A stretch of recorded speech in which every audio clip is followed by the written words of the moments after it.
రాజకీయాలలో గెలుపు ఓటములు సహజమని దానిని స్ఫూర్తిగా తీసుకుని ముందుకు సాగాలని రాజమహేంద్రవరం వైఎస్ఆర్ కాంగ్రెస్ పార్టీ ఎంపీ అభ్యర్థి డాక్టర్ గూడూరు శ్రీనివాస్ అన్నారు.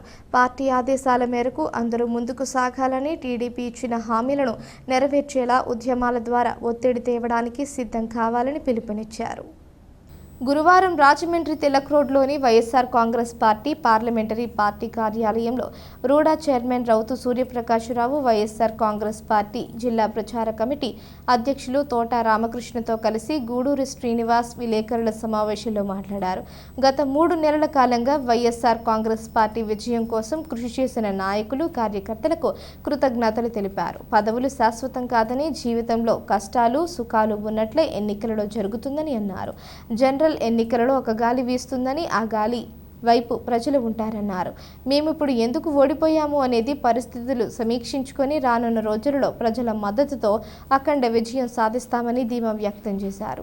రౌతు మాట్లాడుతూ రాజకీయాలలో పార్లమెంట్ స్థానానికి డాక్టర్ గూడూరు శ్రీనివాస్ లాంటి వ్యక్తులు పోటీ చేయడం అరుదని అన్నారు. రాజకీయాల్లో వచ్చిన మొదటిసారి 5 లక్షల ఓట్లతో ప్రజలు ఆయనను ఆశీర్వదించారని అన్నారు. ల్యాండ్ టైటిల్ యాక్ట్పై ప్రజలలో అపోహలు సృష్టించిందని వివరించారు. తోట మాట్లాడుతూ పవన్ కళ్యాణ్ కాపులకు 5% రిజర్వేషన్ కల్పించేలా చంద్రబాబుతో మాట్లాడి పెద్దరికం తీసుకోవాలని డిమాండ్ చేశారు. కాపులందరూ ఆయనకి ఓట్లేశామని చెబుతున్నందున వారి సంక్షేమానికి ఆయన చర్యలు చేపట్టాలని కోరారు. మాజీ కార్పొరేటర్ వాకచర్ల కృష్ణ, తగరం సురేష్ బాబు తదితరులు పాల్గొన్నారు. 3 నెలలుగా విశేషంగా కృషి చేసి చాలా పార్టీ కోసం కష్టపడిన ప్రతి నాయకులకి, వైఎస్ఆర్సీపీ పార్టీ ప్రతి నాయకులకి కూడా పేరు పేరున ధన్యవాదాలు తెలుపుతున్నాను. గెలుపు ఓటములు అనేవి రాజకీయాల్లో సహజం. పదవులు శాశ్వతం కాదు, గెలుపు ఓటములు కూడా శాశ్వతం కాదు. జీవితంలో కష్టసుఖాలు ఉన్నట్టే ఈ ఎలక్షన్స్లో కూడా జరుగుతూ ఉంటుంది. మేము అన్ని వర్గాల వారికి మేలు చేసాం, కానీ ఎక్కడ మిస్ అయ్యామా అనేది ఇంకా మాకు అంతు చెక్కలేదు. అన్ని వర్గాల వారికి, ముఖ్యంగా మహిళలు, మైనారిటీస్, బీసీస్కి, ఎస్సీ ఎస్టీస్ అందరికీ కూడా లబ్ధి చేకూర్చాం.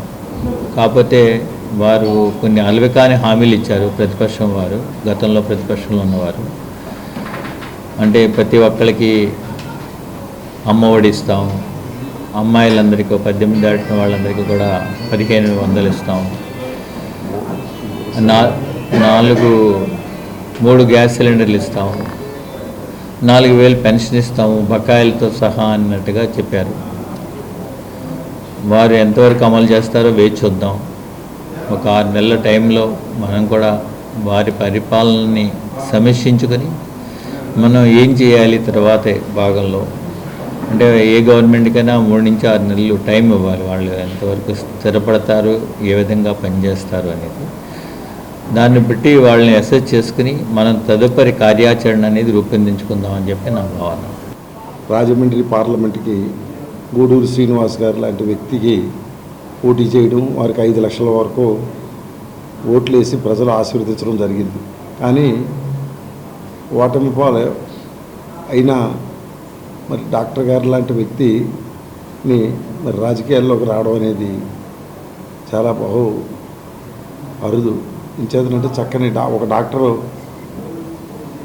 గతంలో రాజశేఖర రెడ్డి గారు ఒక డాక్టర్గా ఉండి ఆరోగ్యశ్రీ తీసుకొస్తే ఈ డాక్టర్ గారు మరి ప్రజల్లో తక్కువ సమయం అయినా కూడా తిరిగి 5 లక్షల ఓట్లు తెచ్చుకొని తక్కువ కాలంలోనే ప్రజాభిమానం పొందగలిగారు. వాళ్ళు నమ్మి దీన్ని అవాస్తవాలకి ఎక్కువగా ప్రాధాన్యత ఇచ్చారైతే, నాకున్న రాజకీయ అనుభవంలో అవాస్తవాలని ఎక్కువ నమ్మి వాళ్ళు ఈ తీర్పు ఇవ్వడం జరిగిందని నేను అనుకుంటున్నాను. ఏదైనా ఈ గెలుపోవటంలు అనేది సహజం. రాబోయే రోజుల్లో ఏమైతే ఈ మేనిఫెస్టో ద్వారా వాళ్ళు అనౌన్స్ చేశారో ఇటువంటి కార్యక్రమాలన్నీ కూడా మేము అమలు జరిపేలాగా ప్రతిపక్షంలో ఉండి బాధ్యతాయుతంగా వ్యవహరిస్తూ ప్రజల పక్షాన నిలబడి, ఇంచేతనంటే గెలుపోవటంలో సహజం, గెలుపు శాశ్వతం కాదు. ఈయన హామీలు ఇచ్చి మోసం చేశాడు. కాపులకి ఈవేళ 5% 14 ఏదైతే ఇచ్చారో ఈవేళ కాపులకి మీరు రిజర్వేషన్ అమలు చేయండి 5%. ఎందుకంటే మొదట పద్మనాభం గారు 30 జీవో తీసుకొచ్చి కాపులకి అలా రిజర్వేషన్ తీసుకొచ్చి విజయభాస్కర్ రెడ్డి గారు ఇచ్చారు.